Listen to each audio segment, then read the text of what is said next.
The royal family wishes Prince Harry a happy 40th birthday and denies cropping Meghan out of their photo.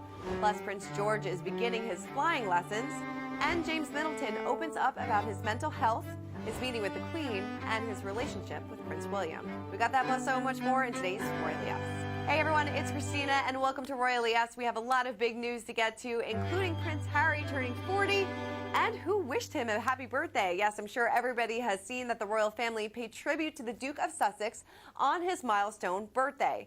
Princess Kate and Prince William wished Harry a happy birthday in a rare Instagram story and a post on X celebrating the special occasion, writing wishing a happy 40th birthday to the Duke of Sussex.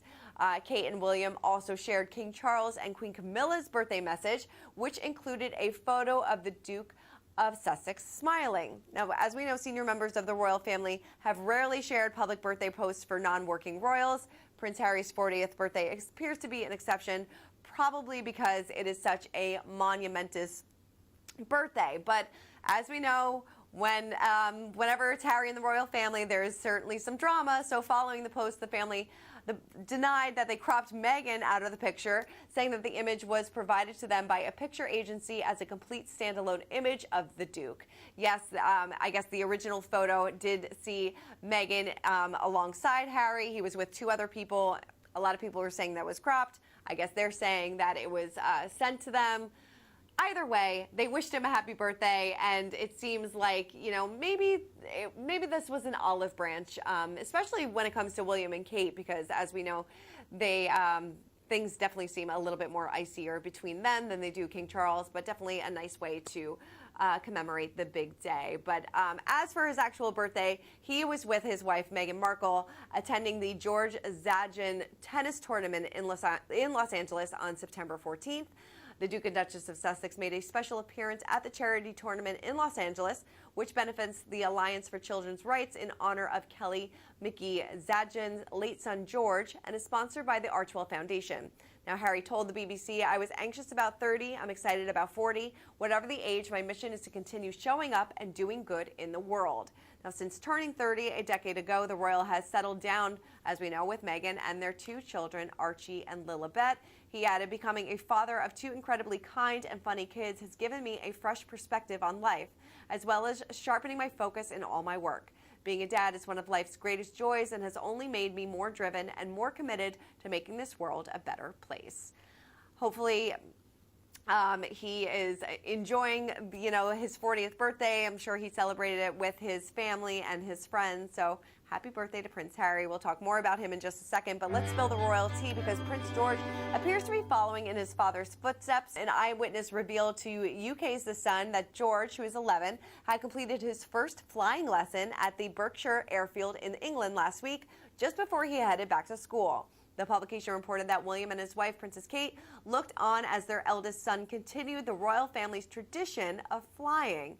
Now, Us Weekly did reach out to Buckingham Palace for comment, but as we know, George's interest in flight presumably comes from William, who joined the Royal Air Force as a flight lieutenant in 2009. The following year, the Prince of Wales became a helicopter pilot with the Search and Rescue Force, a job he held until 2013. So yes, it seems like he has caught the flying bug from his dad, and, you know, starting at 11 seems young, but you know, I'm sure that they are in the safest environments, and, you know, it seems that it's probably a nice thing for the two of them to bond over.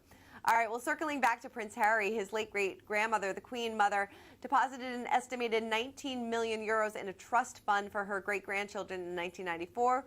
Reports at the time stated that the princes would be left around 14 million from the Queen Mother's estate, with Harry inheriting the bulk of his money, as William will benefit financially by becoming king in the future. As heir to the throne, the Prince of Wales is entitled to the surplus profits of the Duchy of Cornwall estate, and in the last financial year, his annual private income of more than 23 million royal accounts released in July showed. So according to the Telegraph, the two brothers received 6 million euros between them at 21 and a further 8 upon turning 40. So I guess Harry must have had a nice payday on his 40th birthday as well. Princess Diana left a considerable amount of money for both of her children as well, which they received on their 30th birthdays and again on their 40th birthdays. So like I said, it seems like not only did Harry have a nice time celebrating, but I'm sure he fit the bill for the party as well. All right, well, moving on, let's break down the royal rules. And in the new book, Meet Ella, which will be released on September 26th, Princess Kate's brother, James Middleton, share how his spaniel Ella was instrumental in saving his life.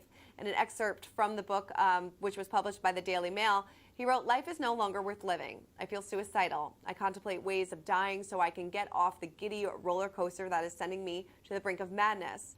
Recalling one particularly harrowing night in 2017, James remembered climbing up onto the roof of his home. He wrote, "I pace up and down, but there is no reprieve from the torment in my mind.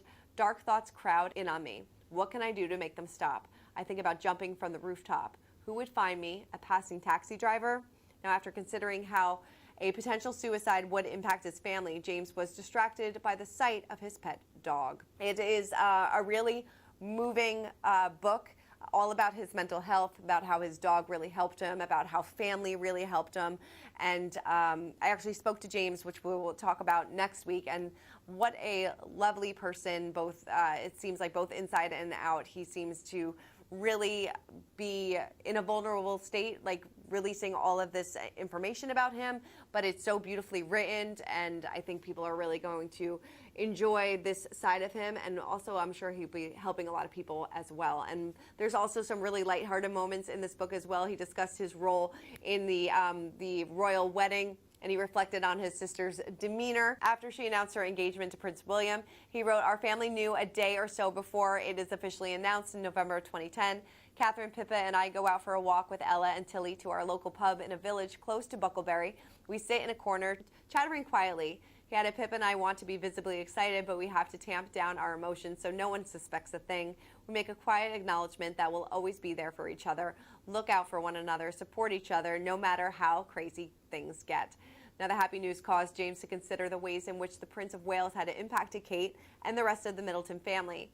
He wrote, "William has been in our lives for so long, and we've grown very fond of him. He feels like our older brother, and he and Catherine are so clearly a good fit, just right for each other." He goes into great detail about how he, kind of put William through the ringer a little bit when he came into the family, but he's like an older brother to him. It seems like they have a really beautiful relationship. He also talks about meeting Queen Elizabeth and how they bonded over their dogs, and how he was late to dinner with her once. It's really a really great read with some really nice royal tidbits, but a really great story about how he was in a really dark place and came out the other side. So we'll definitely talk more about that a little bit next week. But that is it for this week's episode of Royally Us. A lot of big royal news to get to. So keep commenting, keep subscribing, and we'll see you next week.